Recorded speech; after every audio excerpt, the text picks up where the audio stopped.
mais ça veut dire que c'est ce que nous voulons voir accomplir. Alléluia. Quand un thème est affiché, ça veut dire que nous nous formons, nous nous exerçons, nous recevons les enseignements pour rentrer dans l'accomplissement du thème. Alléluia. Amen. Quand on parle de triomphe, c'est qu'il y a combat derrière. Quand on parle de triomphe, c'est qu'il y a épreuve, c'est qu'il y a difficulté, c'est qu'il y a persécution, c'est qu'il y a tribulation, c'est qu'il y a attaque. Quand on parle de triomphe, alors, triomphe, vous pouvez voir dedans trophée. Alléluia. Vous pouvez voir trophée dedans. Quand quelqu'un présente un trophée, c'est qu'il a triomphé. C'est pourquoi, ce mois-là, nous voulons brandir des trophées. Alléluia. Des trophées. Alléluia. Alléluia. Il faut dire des trophées. Alléluia. Alléluia. Amen. Ce n'est pas un trophée, mais des trophées.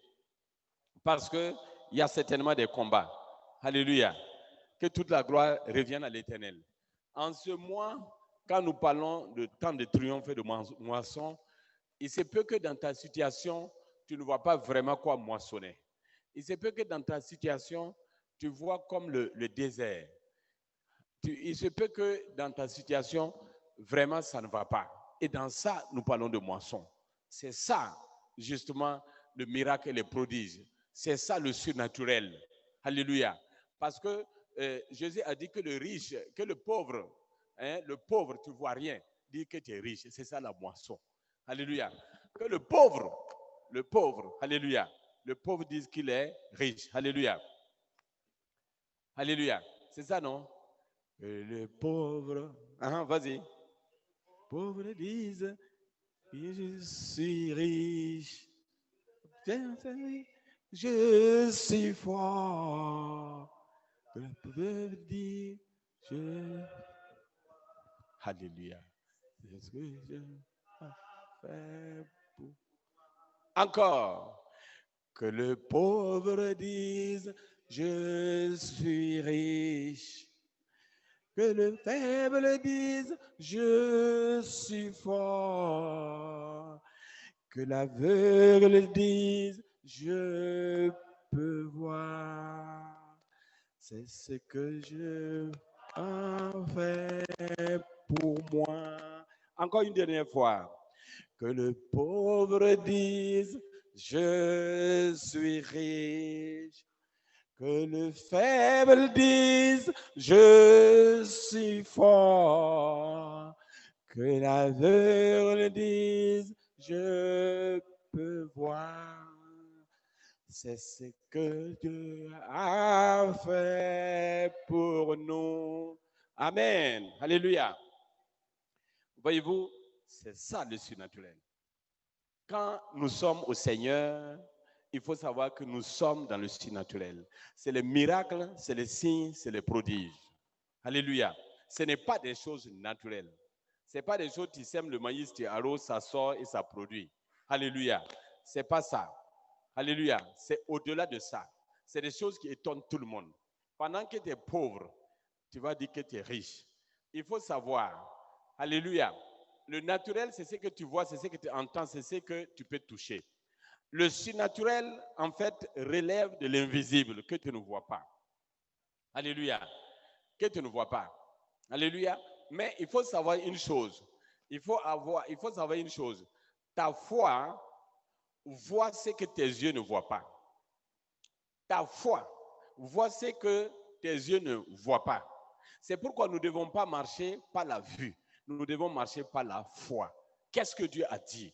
C'est sur ça que nous devons nous appuyer. Parce que la foi, c'est une ferme assurance des choses que nous espérons. Mais c'est la démonstration de celles que nous ne voyons pas. Mais c'est une démonstration. Alléluia. Donc, il faut savoir, quand on dit mon temps de triomphe et de moisson, il faut voir effectivement non seulement que tu as triomphé dans les épreuves de ta vie, c'est-à-dire les situations qui sont là depuis longtemps, des situations coriaces. Tu ne vois pas comment changer ça. Il faut croire simplement que le temps de triomphe est là. Alléluia. Parce que le surnaturel, le miracle va se produire. Et aussi, quel que soit l'état de ta situation, alors il faut savoir que le temps de moisson est là. Dieu a dit à Isaac, il faut s'aimer. Pendant qu'il est sec, il n'y a pas de pluie.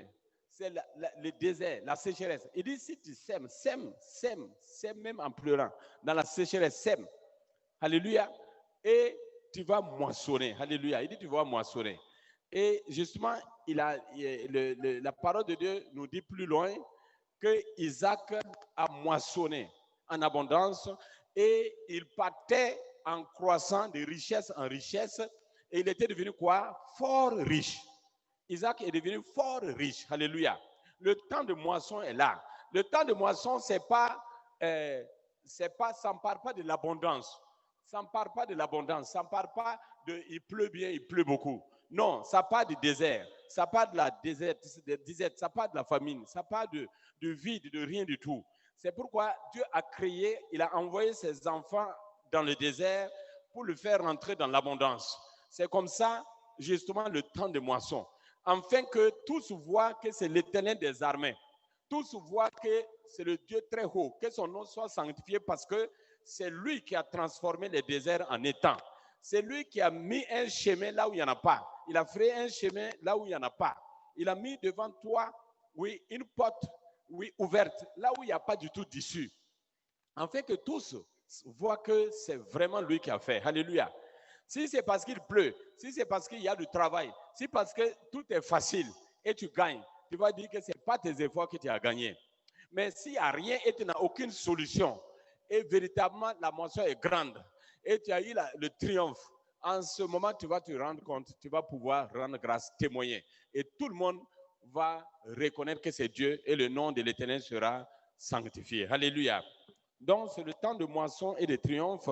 Et aujourd'hui, nous voulons justement commencer un thème, un nouveau thème aujourd'hui. Alléluia. Que toute la gloire revienne à l'Éternel. Amen. Soyez bénis dans le précieux et dans le glorieux nom de notre Seigneur Jésus-Christ. Le mandat souverain est une grâce de Dieu. Alléluia. Le frère Ali a bien introduit tout à l'heure. Hein, il a parlé du mandat souverain et il a très bien introduit tout à l'heure. Mais moi, je continue à sa suite pour dire simplement, tu dois savoir que le mandat souverain est une grâce de Dieu. Alléluia. C'est une grâce. Parce que c'est un pouvoir immense pour lequel tu ne peux pas payer ou travailler ou faire quoi que ce soit pour mériter.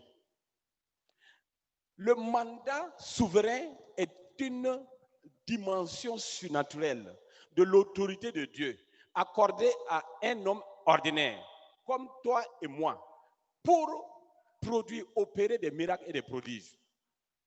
Alléluia. C'est ça. Alors, qu'est-ce que tu peux faire pour avoir ça, le mandat souverain? Pour ceux qui suivent l'enseignement pour la première fois, c'est quoi le mandat souverain? Le mandat souverain, en fait, c'est le pouvoir que Dieu nous a donné. Vous pouvez voir ça dans toute la parole, depuis Genèse jusqu'à Apocalypse. Mais pour vous résumer simplement, Jésus a dit dans Matthieu 28, verset 18, « Tout pouvoir m'a été donné dans le ciel comme sur la terre. » Il dit « tout pouvoir ». Tout pouvoir. Le mandat souverain, c'est un pouvoir irréversible, irrévocable, irrépréhensible, inébranlable. Quand on dit irrévocable, aucune bouche ne peut dire un mot quand ce mandat-là s'exerce. Bouche fermée, bouche cousue. Alléluia. Il dit tout pouvoir, que ce soit dans le ciel, que ce soit sur la terre, m'a été donné. Voilà le mandat. Jésus est descendu avec un mandat. Le Père l'envoie un mandat. Alléluia. Il faut dire mandat. Mandat. Mandat. Saint-Esprit, je veux le mandat. Alléluia. Ce n'est pas un mandat, hein, ce n'est pas des mandats, hein, c'est le mandat. Le mandat. C'est un pouvoir, une autorité, mais multidimensionnelle. Alléluia, polyvalente. Alléluia. Omnisciente, omniprésente, tout suffisante, toute puissante. Il n'y a rien qui manque. Alléluia. Il a dit tout pouvoir m'a été donné. Et avant ça, pour que les gens se souviennent, il avait envoyé les gens 2 à 2, 70 personnes, 2 à 2, dans Luc 10, Alléluia. Dès le verset 1, 2. Et il les a donné ce pouvoir, ce mandat. Il les dit dans Luc 10, verset 18. Je vous donne le pouvoir de marcher sur les serpents, sur les scorpions et sur toute puissance de l'ennemi et rien ne pourra vous nuire. Il dit rien, rien. Il dit allez, je vous ai marché sur toute puissance de l'ennemi. Regardez l'autorité, le mandat, le pouvoir. Alléluia. Uh-huh. Il a dit, je vous ai donné le pouvoir. Uh-huh. Ce pouvoir de marcher. Donc, le mandat souverain, en fait, c'est une autorité. C'est un pouvoir de Dieu. C'est la puissance de Dieu en nous. C'est quoi la puissance de Dieu en nous? C'est le Saint-Esprit. C'est quoi la puissance de Dieu en nous? C'est la sagesse de Dieu. Et pour recevoir, il a expliqué, pour recevoir ce mandat-là, alors il y a les conditions. Et on ne va pas tellement rentrer dans les conditions parce que presque tout le monde connaît, mais on va l'évoquer pour ceux qui entendent pour la première fois. Mais comme il le disait tout à l'heure, sans ce mandat-là, nous restons naturels, nous restons limités. Il y a un autre qui a aussi un pouvoir, qui a aussi une puissance. On l'appelle le puissant des ténèbres. On l'appelle même les dominations. 1 Jean 5, verset 19 dit que maintenant, le malin, le monde entier est sous la domination du malin. Le monde entier domine le malin, domination du malin. La parole de Dieu, le monde entier est sous la domination du malin. Mais Éphésiens 1, verset 18, Éphésiens 1, voilà, dans le verset, mettons 19, 20, dit que Jésus a été élevé au-dessus de toute domination, de toute autorité, de toute dignité et de tout nom, qui se peut citer sur terre comme partout ailleurs, maintenant ou dans tous les... a été élevé. Ça veut dire qu'il y a des dominations. Écoutez-moi bien parce qu'il faut comprendre ça. En fait, le mandat souverain, c'est vrai, il y a des conditions de l'acquérir, mais il y a des conditions aussi pour l'exercer, pour le manifester. Le mandat souverain peut être sur quelqu'un, mais il n'est pas conscient. Regardez comment quelqu'un comme Étienne, une trentaine d'années, un jeune grand serviteur de Dieu rempli par le Saint-Esprit. La foule des pierres, ils l'ont lapidé comme ça, il est mort. Alors que la parole de Dieu déclare, il était rempli de Saint-Esprit. Il était rempli de ce mandat-là, mais il n'en était pas conscient. C'est dommage que beaucoup d'entre nous, nous avons ce mandat sans en être conscients. Donc, une chose est de l'avoir, une chose est d'être conscient de qui tu es, de ce qui est en toi, de cette autorité qui est en toi. Alléluia. Sinon, Satan n'a pas de mandat, mais Satan a une puissance. Il a une puissance. Et aucune puissance humaine ne peut faire face à la puissance de Satan. Aucune puissance humaine. À chaque chose que je déclare, je peux te donner un verset. C'est pourquoi je t'ai donné 1 Jean 5, verset 19. Que le monde entier est sous sa domination. Mais Apocalypse 12, 10 nous dit, maintenant le salut est là. Le pouvoir et le règne de notre Dieu est là. Le pouvoir, c'est-à-dire le mandat, est là. L'autorité de Christ est là, dans le même verset. Il dit, l'autorité de Christ est là. Et le malin, Satan, a été précipité. Vous voyez? Donc, c'est la seule autorité devant laquelle Satan, ses démons, ses sorciers, tout son pouvoir et toutes ses activités fléchissent. C'est pourquoi Philippiens 2, versets 8, 9 et 10 nous dit que Jésus a été souverainement élevé. Il a été souverainement élevé. Souverainement élevé. C'est-à-dire, quand il était en train d'être élevé, personne ne peut dire un mot. Même pas Satan. Personne. Alléluia. Et avant ça, par son sang sur la croix, il a dépouillé les dominations, il a dépouillé les autorités. Il les a livrées publiquement au spectacle. Il a triomphé d'elles par la croix. Et c'est par là que nous allons triompher aussi. Le temps de triomphe vient du fait que Jésus nous a donné cette victoire sur la croix. C'est l'œuvre de la croix. Jésus a supporté ça en fait que toute personne qui croit en Jésus et qui remplit ces conditions-là reçoive le pouvoir de triompher. Parce qu'il a déjà fait.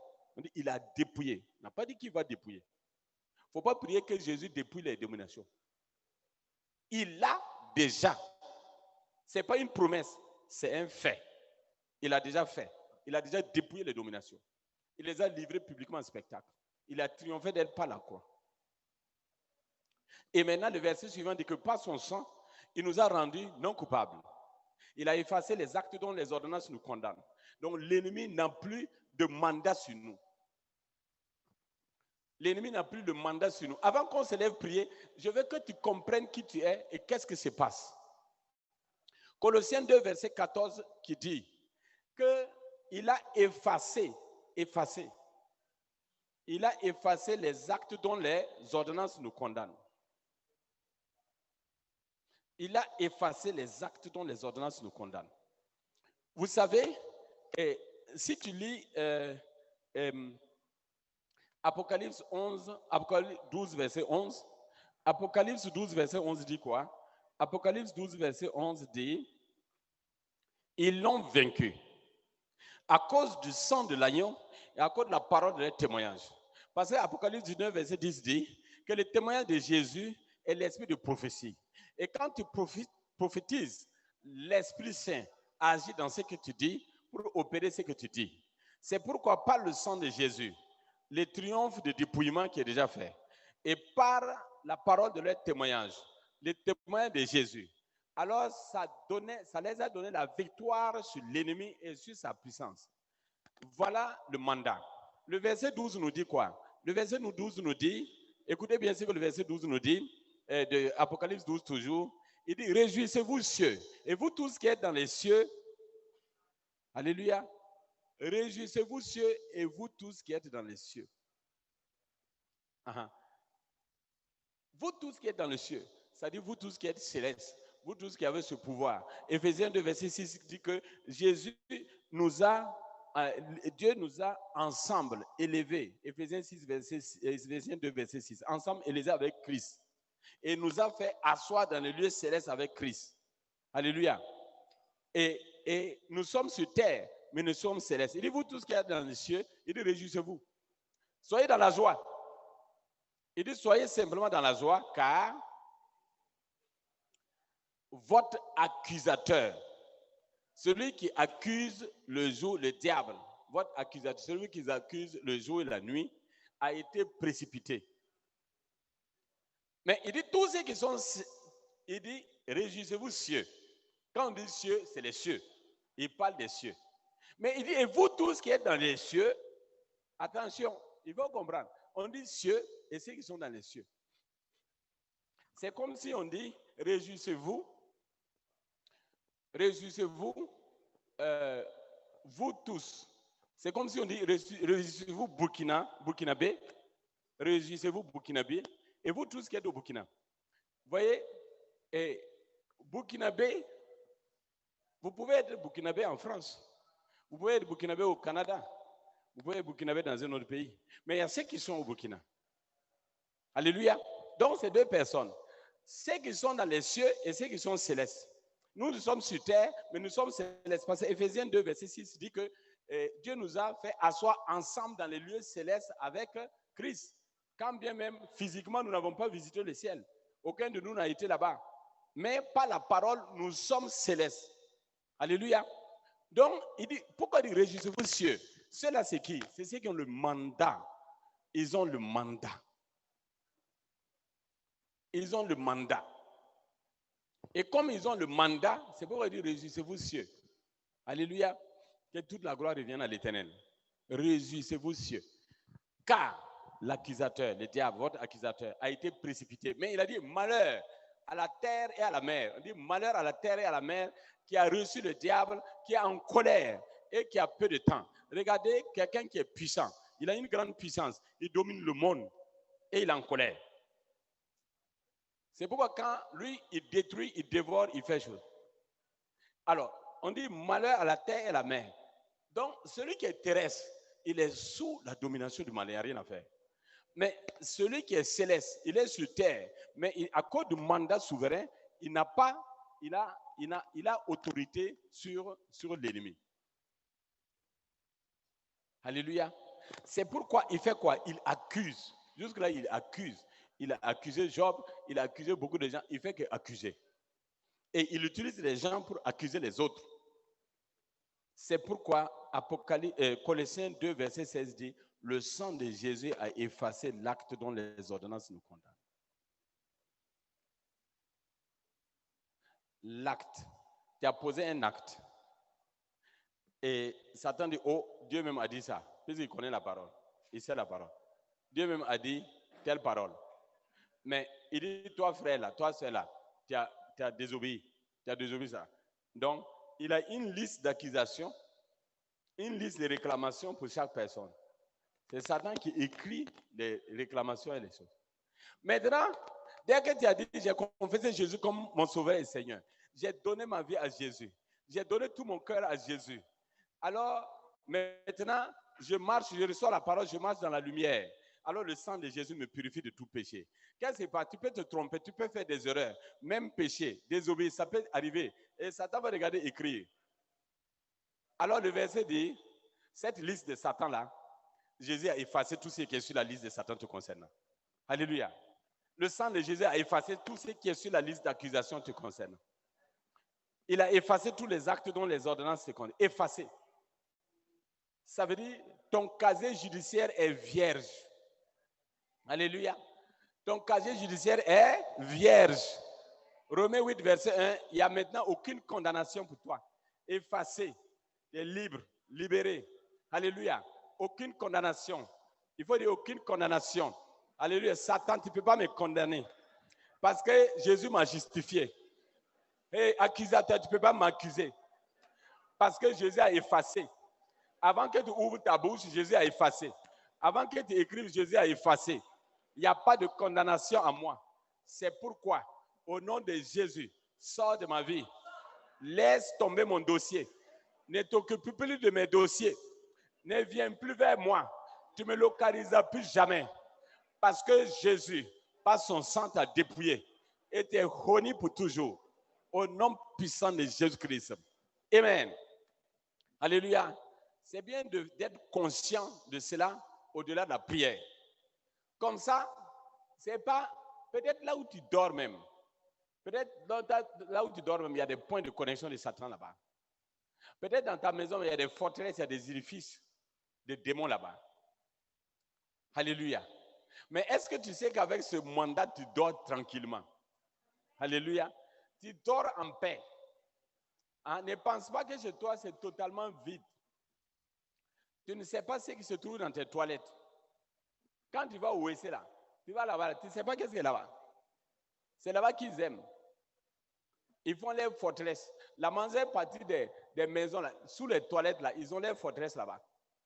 En fait, c'est le point dans toute maison. En fait, c'est la cible des forteresses et des édifices démoniaques. C'est là-bas. Alléluia. C'est là-bas que ça se passe. Raison pour laquelle tu as besoin simplement du mandat. Si tu as ce mandat-là et tu n'es pas troublé, puisque Dieu dit qu'il est descendu, malheur à la terre et à la mer qui a reçu le diable, et en plus il est en colère. Et c'est pourquoi Éphésiens 6, verset 12 nous dit, nous ne combattons pas contre la chair et le sang, mais nous combattons contre quoi? Les dominations, les autorités, les princes de ce monde des ténèbres, les méchants dans le lieu céleste. Ils sont là. Il ne faut pas se leurrer, ils sont là. La parole de Dieu dit qu'elle est là. Quand tu marches, quand tu circules, tu ne les vois pas, tu ne sais pas où ils sont, mais ils dominent. On priait pour la Côte d'Ivoire tout à l'heure. Il faut voir. Comment tu peux aller, quelqu'un, tu ne connais même pas, il ne t'a rien fait, tu trouves quelqu'un, tu le machettes, tu le coupes en morceaux, tu poses et tu continues. Si vous voyez les vidéos là, c'est une horreur. C'est comme ce qui s'est passé au Rwanda entre-temps. Mais c'est terrible. On encercle les gens, on les coupe en morceaux, on s'en va. Des vieux qui sont assez peu rien, on les lamine, on pose et on s'en va. Quelqu'un qui connaît Jésus ferait ça? Donc, c'est ce qui se passe. C'est-à-dire, vous ne savez pas, on ne sait pas quel est le plan où ils sont. Mais tout ce que nous savons, c'est que Jésus, il a combattu pour nous. Il a vaincu pour nous. Et il a effacé les actes dont les ordonnances nous condamnent. Il a déjà dépouillé les dominations. Maintenant, nous, ce que nous devons faire simplement, c'est rentrer dans cette victoire. C'est pourquoi le mandat souverain, en fait, c'est une grâce de Dieu. Te donner la supériorité, parce que Jésus a été souverainement élevé et il t'a donné ce pouvoir. Et par ce pouvoir, tu règnes. Par ce pouvoir, tu fais toutes choses. Et je disais le jeudi passé que Dieu ne résiste point aux humbles. Parce que la souveraineté de Dieu se manifeste dans l'humilité. Et c'est pourquoi Philippiens 2, verset 8 a dit que Jésus a fait quoi? Jésus s'est humilié en se rendant obéissant. Obéissant jusqu'à la mort. C'est pourquoi il a été souverainement élevé. Il faut comprendre quelle est la raison pour laquelle Jésus a été élevé. Philippiens 2, verset 2 a dit que Jésus s'est rendu humble. Il s'est humilié.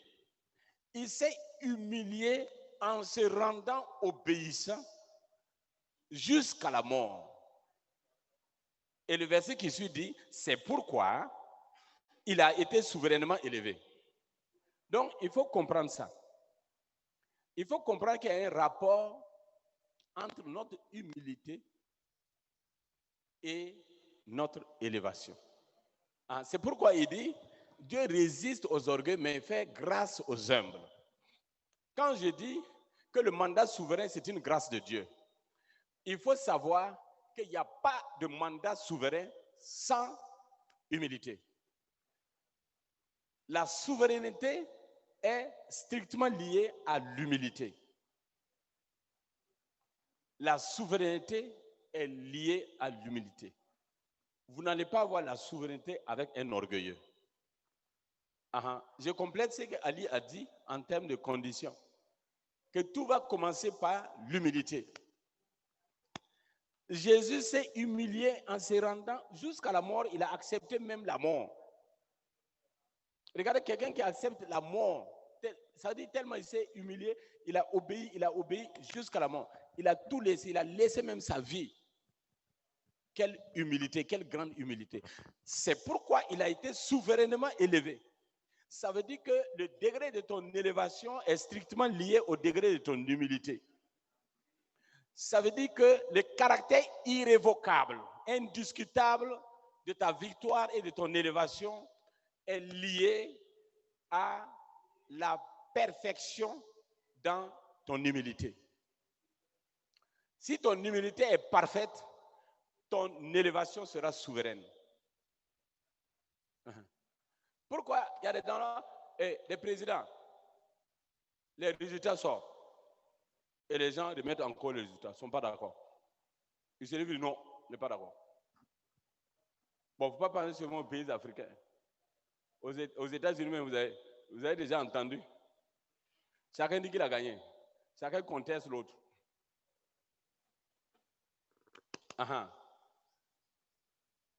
Chacun conteste. Ça veut dire quoi? Ça veut dire que ce n'est pas une victoire parfaite. Ça veut dire que ce n'est pas une victoire souveraine. Ça veut dire qu'il n'y a pas de souveraineté. Non. Ça veut dire que tu as gagné. Aucune voix ne s'élève. Personne ne se lève le doigt pour dire que tu n'as pas gagné. C'est ça la souveraineté. Je veux que tu comprennes la souveraineté au niveau individuel, au niveau personnel. Jean, tu arrives que tu as gagné, non, même tes ennemis fléchissent. Non, même tes ennemis disent non, nous-mêmes on reconnaît qu'ils méritent. Nous-mêmes on reconnaît qu'ils méritent. Parce qu'ils n'ont aucun mot à dire. Si tu gagnes quelque chose, gagne ça de façon souveraine.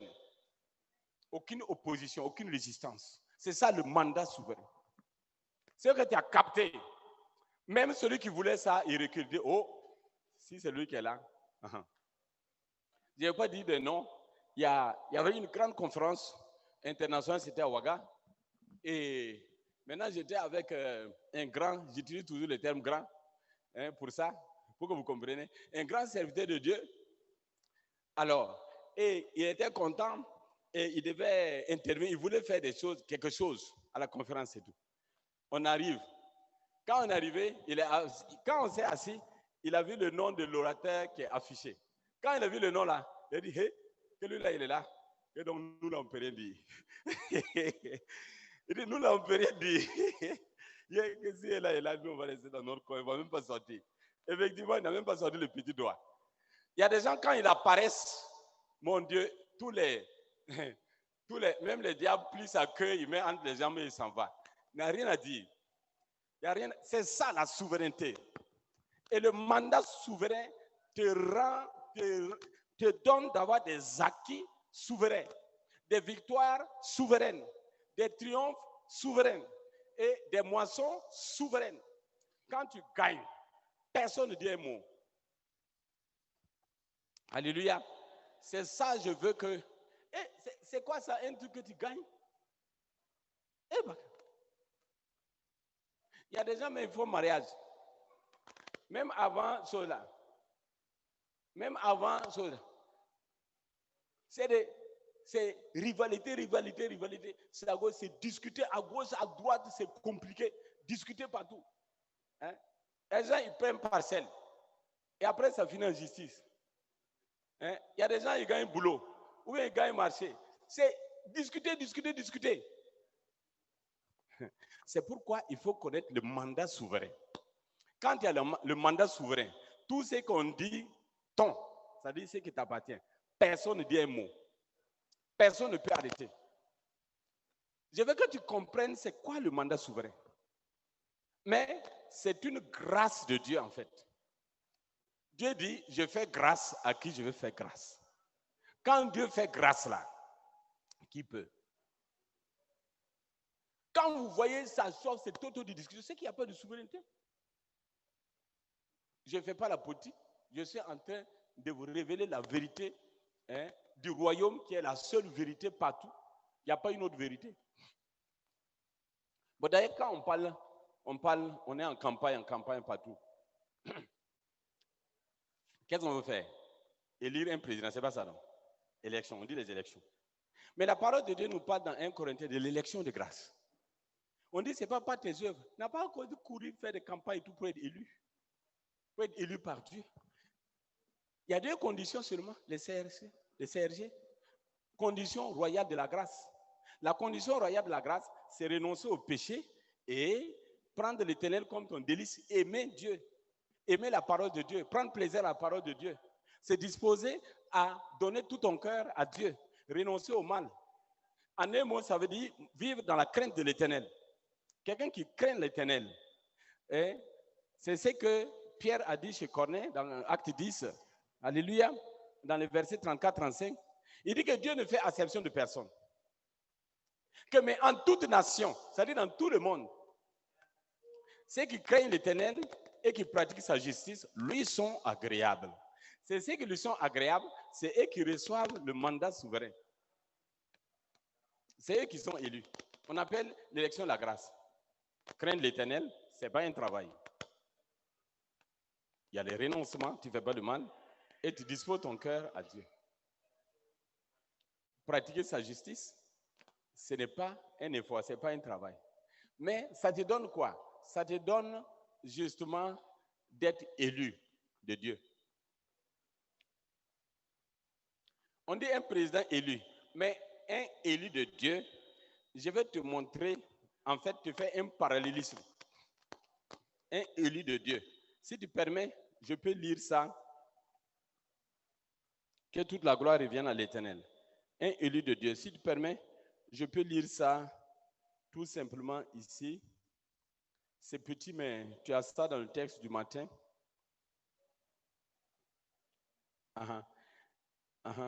Alléluia.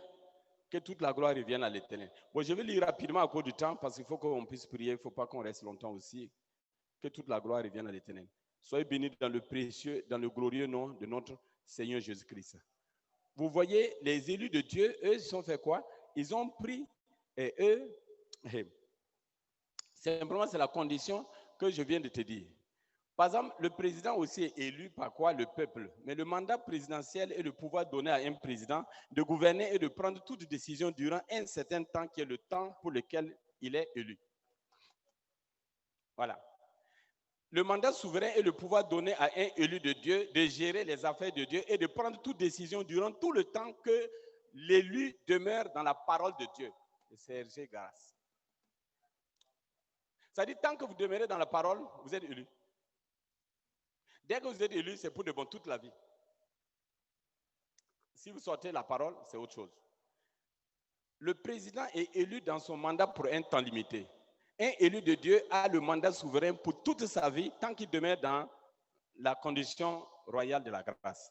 Un président peut libérer un prisonnier au titre de grâce présidentielle à une occasion donnée de l'année par un décret présidentiel. Mais un élu de Dieu doit libérer tous les captifs au titre de la grâce de Dieu par le mandat souverain. Tu as reçu le mandat souverain pour libérer les captifs. Tous les prisonniers doivent être dehors. Toutes les âmes perdues, ils sont tous dehors. Le mandat présidentiel est un pouvoir donné au président élu par le peuple. Mais le mandat souverain est un pouvoir donné aux élus de Dieu. Le mandat présidentiel a un temps limité par la Constitution. Mais le mandat souverain est éternel en vertu de la parole de Dieu. Le mandat présidentiel est régi par une constitution qui peut être modifiée. Le mandat souverain est régi par la parole de Dieu qui ne peut être modifiée. Impossible. Pour prolonger le mandat présidentiel, il faut réviser la constitution en faveur souvent du président au détriment des intérêts du peuple et du pays. Mais le mandat souverain est illimité et la parole de Dieu est invariable. Vous voyez ces différences-là? Vous voyez ces différences fondamentales. Mais je vais arriver, vous pouvez lire la suite, hein. Il y a beaucoup de suites. Mais je voulais lire le dernier point, le dernier cas qui est l'humilité. On parle d'humilité. Le mandat souverain opère, alléluia, l'humilité, je veux parler de l'humilité. Le mandat présidentiel donne au président l'humilité présidentielle. Ce n'est pas résidentielle, l'humilité présidentielle valable seulement dans son mandat. Le président, le mandat présidentiel donne au président l'humilité présidentielle valable seulement pendant son mandat. Mais le mandat souverain donne aux élus de Dieu l'humilité divine. Ce que j'appelle l'humilité royale toute leur vie. Toute leur vie. Tant qu'ils demeurent dans la parole, bien sûr. Tant qu'ils demeurent dans la parole. C'est dans ça que nous allons prendre des versets et puis prier. Alléluia. Alléluia. Mais il faut comprendre tout ce qu'on appelle mandat. Regardez, mandat avant, peut-être maintenant ça n'existe plus avec les monnaies et les monnaies. Les anciens là peuvent vous dire qu'avant, si vous voulez recevoir de l'argent, c'est un mandat que vous recevez. On vous donne un papier, un mandat, vous prenez le mandat, vous partez à la poste et vous touchez l'argent. Qui connaît ce mandat? Vous avez vu? Ceux qui ont moins de 30 ans là n'ont jamais entendu parler de ça. C'est que moins de 30 ans. Vous n'avez pas vu le film de Ousmane Samben, le Sénégalais, le mandat? C'est-à-dire, on vous envoie l'argent, c'est un papier qui arrive. Vous prenez le papier là. Le papier vous donne le mandat d'aller retirer l'argent, le montant qui est dedans. On ne peut pas, on dit il y a 10 millions dedans, vous prenez 10 millions. Vous allez à la banque, là où il y a les coffres forts, il y a les militaires avec les armes, à cause de l'argent, pour garder l'argent. Toi, tu arrives à ce papier-là, ils sont obligés de te donner le montant qui est là-bas. Librement, et tu repars. C'est un mandat. Un mandat, c'est une autorité, c'est un pouvoir. Même pour sortir, pour libérer, pour sortir l'argent. Bon, maintenant, vous avez les Airtel Money, les Orange Money, les trucs, c'est pareil. On t'envoie Orange Money. Tu vois une chose. Si tu ne pars pas avec ton Orange Money, tu arrives, tu dis que tu veux l'argent. Tu risques de partir de sortir là-bas avec des yeux au beurre. Tu rentres là-bas, tu n'as pas de yeux. Tu dis, moi là, je ne sors pas ici sans 100 000. 100 000. 100 000 ou rien.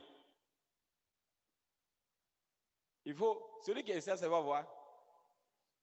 Parce que les gens sont assis dans leur petite cabine, vous ne savez pas qu'est-ce qui est derrière. Vous ne savez pas qu'est-ce qui est derrière.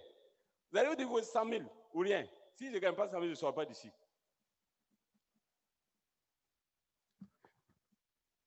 Parce que la personne n'a pas de mandat. Et la force, ça ne marche pas. Il y a la domination qui est là. Partout, il y a la domination. Si tu as le mandat, tu arrives, les portes sont ouvertes, les portes, tu arrives l'argent.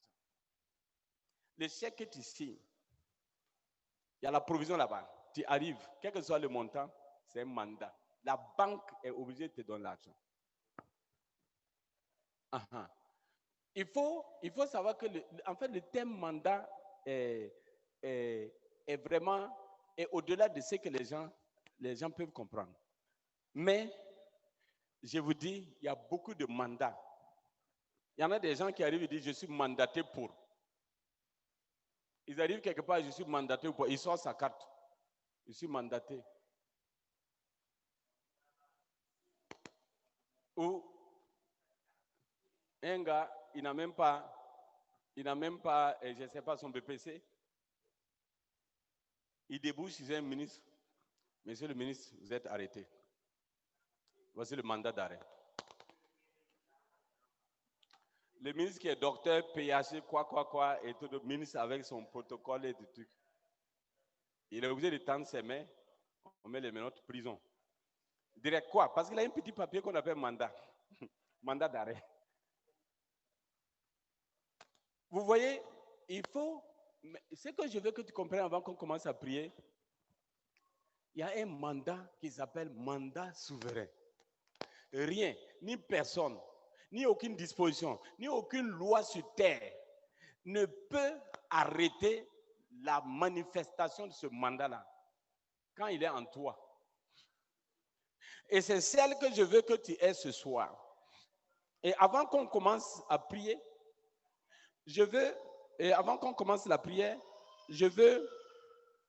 alléluia,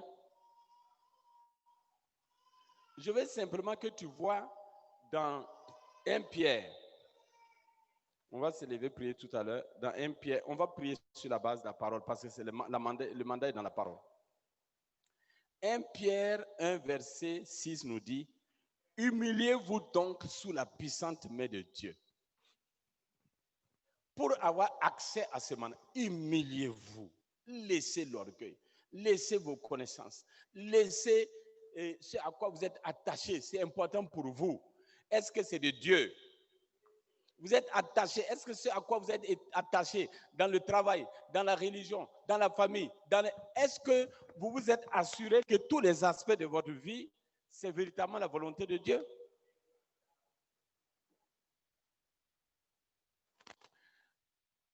Si ce n'est pas la volonté de Dieu, si vous n'êtes pas convaincu que c'est la volonté de Dieu, ayez l'humilité de laisser tomber. En fait, l'humilité, c'est l'humilité, c'est aussi l'abandon de soi-même. Laisser ses propres décisions, ses propres engagements, ses propres instincts. Ce qui est important pour prendre pour Dieu. Pour prendre pour Dieu. Quelqu'un qui est sur quelque chose, tu lui dis de laisser faire autre chose. Il va dire non, jamais. Pourquoi il va dire non? C'est l'orgueil. Maintenant, si toi tu peux faire ça, il dit humiliez-vous donc sous la puissante main de Dieu. Humiliez-vous, c'est la condition. La puissante main de Dieu, c'est le mandat souverain. Afin qu'il vous élève au temps convenable. C'est ce que Jésus a fait.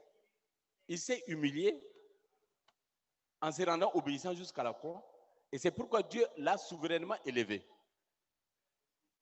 Il n'y a pas un autre chemin. Toi aussi, il dit, humilie-toi sous sa puissante, mais c'est le Saint-Esprit qui vient quand tu observes sa parole. Il y a des gens, ils sont attachés à des choses, ils ne veulent pas laisser. Voilà le problème. Ils ne veulent pas s'humilier, ils ne veulent pas se soumettre à la parole.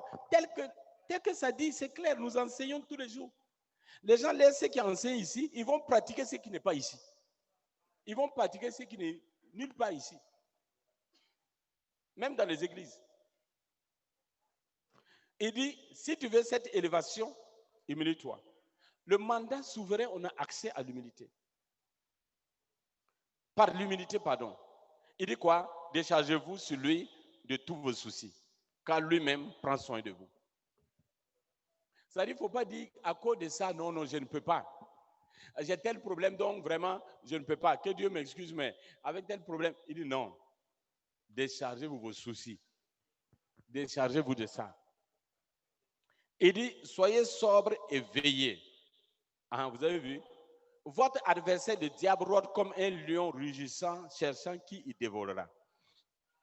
Vous savez, il dit, soyez sobre et veillez.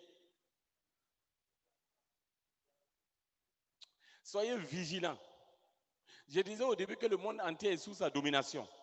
Soyez quoi? Vigilants.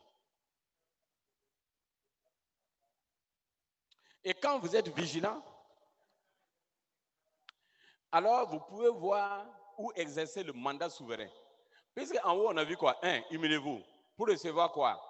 L'élévation par quoi? Le mandat souverain. Ensuite, on a eu vos soucis là. Il ne faut pas que vos soucis soient des sujets de chute. Il ne faut pas que vos soucis et vos fardeaux vous empêchent vraiment de vous soumettre librement à Dieu. C'est pourquoi il vous décharge. Il ne faut pas que vos soucis, vos fardeaux, justement, soient un obstacle pour vous de vous soumettre entièrement à Dieu. Et si vous avez fait ça, maintenant il dit, si vous remplissez ces conditions-là, en fait, déchargez-vous sur lui de tous vos soucis. En fait, ça veut dire que c'est aussi le renoncement. C'est le renoncement, c'est la soumission, c'est l'humilité. C'est ça la condition royale de la grâce, ok? C'est la crainte de l'Éternel. Vous vous soumettez à lui. C'est la crainte de l'Éternel. Vous avez rempli la condition royale de la grâce. Dès que vous avez rempli la condition royale de la grâce, voilà maintenant ce qui va se passer. Il dit, le mandat est sur vous. Maintenant, quand le mandat est sur vous, il dit, soyez sobre, veillez. C'est-à-dire, soyez vigilants.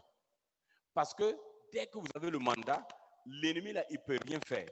Le diable ne peut rien faire contre vous. Maintenant, qu'est-ce qu'il va faire? Il va venir avec ruse, avec malice, à vous séduire, vous tromper, pour que vous-même, volontairement, vous sortez de la volonté de Dieu et maintenant, vous perdez le mandat pour qu'il puisse vous frapper. Voilà comment la ruse du diable travaille. C'est comme ça qu'il faut connaître ce verset-là. Dès que vous vous humiliez, vous êtes souverainement élevé, vous avez le mandat. Le diable ne peut rien vous faire. C'est écrit dans 1 Jean 5, verset 18. Que quand vous, 1 Jean 5, verset 18, quand vous êtes né de Dieu, c'est-à-dire quand vous avez né de Dieu, ça veut dire que vous avez le mandat. Il est écrit que le diable ne peut pas vous toucher. Le verset dit exactement que toute personne, quiconque est né de Dieu, ne pêche point. On dit il ne pêche point. Et le diable ne peut pas le toucher. Ça veut dire quoi? Ça veut dire que le diable touche à partir de quoi? Du péché. On dit que tous ceux qui sont nés de Dieu ne pêchent point. Ils ne pêchent pas. Et le diable ne peut pas les toucher. C'est le fait qu'ils ne pêchent pas qui fait que le diable ne peut pas le toucher. Mais pourquoi ils ne pêchent pas? Ils ne pêchent pas parce qu'ils sont nés de Dieu. 1 Jean 1, verset 7 dit, si nous marchons dans la lumière, nous sommes en communion avec lui. Et le sang de Jésus nous purifie de tout péché. De tout péché. Le verset dit de tout péché. Donc vous voyez, si nous sommes nés de Dieu, alors le sang de Jésus nous purifie systématiquement de tout péché. Il n'y a pas de péché en nous. Donc on dit qu'il ne pêche point. Et le diable ne peut pas le toucher. Maintenant, en ce moment, tu as le mandat.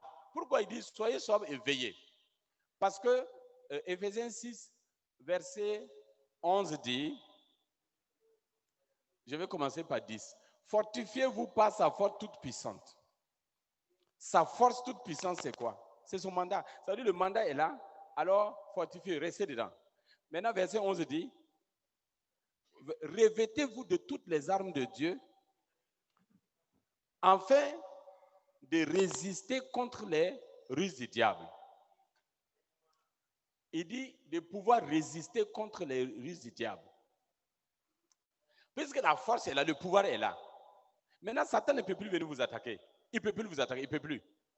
Donc, qu'est-ce qu'il fait? Il vient avec des ruses pour enlever les armes là, un à un. C'est ce qui est dans le livre de Luc. Que quand un homme bien armé garde une maison, tout ce qui est dedans est en sûreté. Mais quand un plus fort arrive et lui enlève les armes un à un, les dépouilles de ses armes, alors il peut avoir accès à tout ce qu'il possède. Donc le diable veut enlever ton pouvoir, voler ton pouvoir, et maintenant, sans pouvoir, il va attaquer. C'est pourquoi on dit, soyez sobre. Soyez sobre, ça veut dire quoi? L'humilité que vous avez, le renoncement que vous avez, et la disposition du cœur à demeurer dans la parole que vous avez. C'est la condition royale de la grâce. Il faut demeurer dans ça, c'est tout. Quand il dit soyez sobre là, c'est pas non, il faut veiller. Quand tu dors, il faut dormir avec un œil ouvert. Pour que quand le diable vient, tu le vois. Non, non, non, c'est pas ce que la parole dit. Quand tu dors, dors bien. 2 yeux fermés bien. Parce que tu reposes à l'ombre du Tout-Puissant, tu dors. Quand on dit soyez sobre et veillez, c'est quand tu ne dors pas justement. C'est quand tu ne dors pas que tu dois veiller, que l'ennemi n'envoie pas quelqu'un vers toi pour t'amener à poser des actes ou à dire des choses qui vont te faire perdre ton pouvoir, ton mandat. Parce que Satan, quand il voit qu'il ne peut pas t'attaquer, il va enlever tes armes. Dans tous les cas, c'est connu. C'est une stratégie qui est connue. Vous avez vu en 83, avant que la révolution n'arrive, ils sont venus d'abord sauter les poudrières. Là où les armes étaient stockées, ils ont tout sauté. Tout. En mai. Et le 4 août, le coup d'État est venu. Il n'y a plus les armes. Il faut désarmer d'abord. On a vu ça récemment. En 2015, avec le pouvoir, on a vu. Il fallait d'abord amener toutes les armes dans un coin et puis il n'y a plus d'armes ailleurs. Et puis on peut opérer. Quand tu veux attaquer quelqu'un armé, il faut le désarmer. C'est un système connu. C'est dans tous les pays, c'est comme ça. Et dans tous les systèmes, c'est comme ça, c'est connu. C'est connu, c'est une stratégie de guerre. S'il veut gagner la guerre, désarme l'ennemi d'abord, il ne faut pas l'attaquer. Il ne faut pas l'attaquer avec ses armes. C'est dans le livre de Luc, enlève les armes un à un, après c'est fini. C'est ça que c'est une stratégie de guerre. Avant de commencer, il faut désarmer. Il faut les désarmer. Donc c'est pourquoi Dieu dit, toi tu as le pouvoir là, tu as les armes là. Il faut veiller pour qu'on ne prenne pas tes armes. C'est tout. Il faut veiller pour qu'on ne prenne pas les armes. Donc, je veux que tu comprennes, soyez sobre, veillez. Maintenant, le verset 9, l'avant-dernier verset, résistez-lui avec une foi ferme. Vous voyez, la foi, c'est quoi? La foi vient de quoi? Ce que tu entends, ce qu'on entend vient de la parole. La foi est basée sur la parole. Donc, tu dois demeurer ferme dans la parole. Résistez-lui avec votre foi à la parole de Dieu. Résistez-lui avec ce que la parole vous dit. Quand le diable vient, il a envoyé qui que ce soit, même s'il est passé par ta mère, ton père, ton frère, ton soeur, ton voisin, ton mari, ta femme, même s'il est passé par ton fils, ta fille, même s'il est passé par ton ami, ton collègue, quand tu regardes que ce qu'on te dit n'est pas la volonté de Dieu, là où on veut t'amener, ce n'est pas la volonté de Dieu, alors simplement, tu dois rester ferme sur ce que Dieu t'a dit. Demeurer dans la parole, connaître la vérité, et la vérité te rendra libre. C'est ça que tu dois comprendre. Donc, ici, il faut savoir que veiller ici, là. Il faut comprendre que veiller ici. Soyez sobre et veillez. Et maintenant, on dit résister. Le diable va envoyer quelqu'un avec quelque chose, il va te dire quelque chose. Maintenant, toi, tu vois que ce n'est pas dans la parole. Tu dis non. On te présente des avantages. On te présente, il y a la séduction, il y a la pression, il y a l'harcèlement. Tu dis non, non et non. Si la personne continue, soit tu fuis, ou bien tu le chasses. Ça dépend du pouvoir de force. Voilà. En tout cas, tout ce que tu peux, si c'est toi qui es plus fort, tu le chasses. Si c'est lui qui est plus fort, tu fuis. Donc, dans tous les cas, on dit résister-lui avec quoi? Une foi ferme. La foi là, ce n'est pas ton courage. Non, non, non, non, non, non. La foi là, c'est justement l'observation de la parole. La fermeté à rester dans la parole. La foi, c'est demeurer dans la parole. Dieu a dit ça, je fais ça. Je ne bouge pas de ça. Point. Quelqu'un qui, si tu peux, dans toutes tes opérations, dans tout ce que tu fais dans ta vie, si tu sais faire ça, alors c'est terminé. Satan, c'est terminé pour lui. Regardez seulement quand il est venu visiter Jésus dans le désert. Il est venu une fois. Et Jésus a dit, il est écrit, la parole. Il est venu une deuxième fois. Jésus a dit, il est écrit. Troisième fois, Jésus est venu. Il a dit, il est écrit. C'est la parole que Jésus a tout écrit. Et Satan, il est écrit que Satan s'est retiré, s'est enfui. Et puis les anges sont venus maintenant pour servir Jésus. Qu'est-ce qui a amené ça? Jésus a résisté. Par quoi? La parole. Pourquoi? Parce qu'il avait foi à cette parole. Il avait croyé en cette parole. Voilà ce qui va te donner la victoire. Vous savez, quand quelqu'un commence à monter, Satan suscite quelqu'un pour justement lui faire faire des choses. Il sort de la parole et ça ne marche pas. La parole de Dieu nous précise ici, avant de lire le dernier verset, sachant que les mêmes souffrances sont imposées à vos frères dans le monde. On dit les mêmes souffrances. Par qui? Satan, dans le monde. Parce qu'il domine le monde entier. Il fait ça partout, partout, partout, partout. Personne n'est épargné. Maintenant, il dit, si toi, tu as reçu le pouvoir, alors simplement, ce que tu dois faire, résister. Résister. Évitons les grandes prières, les prières inutiles. C'est ce que les gens sont superficiels dans leur vie. Ils ne sont pas attentifs. Ils ne veillent pas sur la parole. Maintenant, il y a des problèmes. Prière. Regardez bien ce que le verset dit. On dit seulement résister. Ce n'est pas la prière. Non, c'est dans ta vie, avec une foi ferme. Ah, mais t'inquiète pas, ce n'est pas toi seul que c'est comme ça. Tout le monde, Satan fait ça. Mais il dit que si tu résistes, à chaque fois que des choses viennent, tu te réfères à la parole, tu te mets dans la parole. Alors tu résistes. Regarde maintenant le dernier verset. Après quoi, nous allons nous lever prier. Regarde le dernier verset. Le Dieu de toute grâce. Vous avez vu, le mandat souverain, c'est une grâce de Dieu. C'est une grâce de Dieu. Regardez depuis le début, qu'est-ce que tu as fait? Humilier. Sous sa main puissante, dans sa parole. Te soumettre à sa parole. Et deuxièmement, tes soucis, tes fardeaux, renoncement. Tu n'as même pas considéré ça. Tu as foi en l'espérance de la gloire. Et maintenant, tu as veillé. Tout ce qui vient qui n'est pas la volonté de Dieu, tu dis non. Tu ne résistes pas à la parole. C'est ce que tu as fait. Est-ce qu'il y a effort dans ça? Il n'y a pas d'effort. On dit demeurer seulement dans la parole. Se donner, s'attacher et demeurer dedans. C'est tout. Je vous dis, mon frère, ma soeur, c'est tout. Tout. Mais c'est important. Parce que beaucoup de gens sont superficiels par rapport à la parole. Quand ils sortent, ils vivent, ils se laissent entraîner à tout bout de champ, comme des âmes flottants. Non. Quand vous sortez, ici, c'est pas ici qu'il faut être sérieux. Ici, c'est pour recevoir. C'est quand vous sortez que vous devez être sérieux par rapport à la parole. Quand vous sortez que vous devez être sérieux. C'est ça. Mettez l'attention sur ça. Et vous allez voir. Il dit que si vous faites ça simplement, vous préservez. Si vous faites ça simplement, regardez ce que le verset dit. Le Dieu de toute grâce. C'est écrit dessus toute grâce. Toute grâce. Toute grâce. C'est-à-dire qu'il n'y a rien qui manque. Qui vous a appelé en Jésus-Christ. En sa gloire éternelle. Il vous a appelé depuis votre naissance. Vous avez accepté, vous êtes venu. OK. Il dit, après que vous aurez souffert un peu de temps, c'est-à-dire le temps d'ignorance, le temps où vous ne connaissez pas, maintenant, le temps de grâce est là. Parce que le Dieu de toute grâce vient au temps de grâce. Mais avant le temps de grâce, c'est la souffrance. Mais quand vous observez ce que je viens de dire là, simplement, peut-être c'est la première fois que tu entends cette révélation de ces versets. Les gens utilisent beaucoup ces versets-là pour les prières de délivrance. Non, ce n'est pas des prières de délivrance, c'est des conditions à remplir. Ce n'est pas des prières de délivrance, c'est des conditions à remplir pour être délivré. Ce n'est pas des prières de délivrance, c'est des conditions à remplir pour recevoir la grâce de Dieu.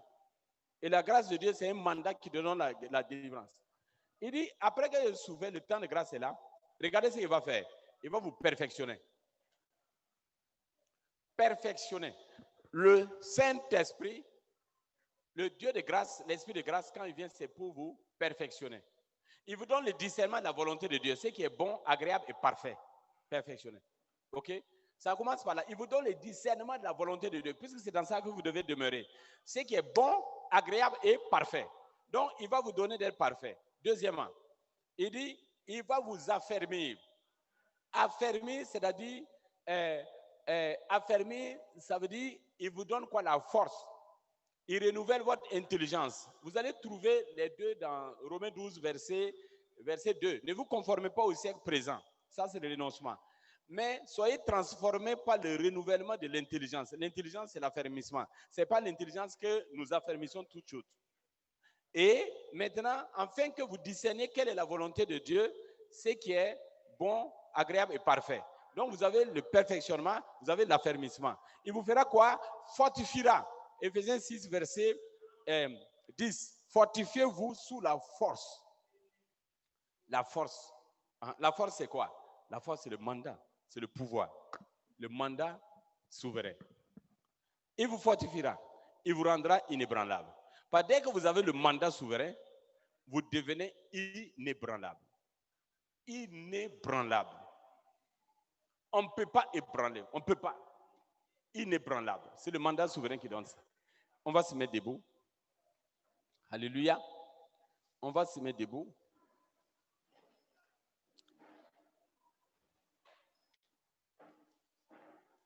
Alléluia. Nous allons prier pour l'humilité.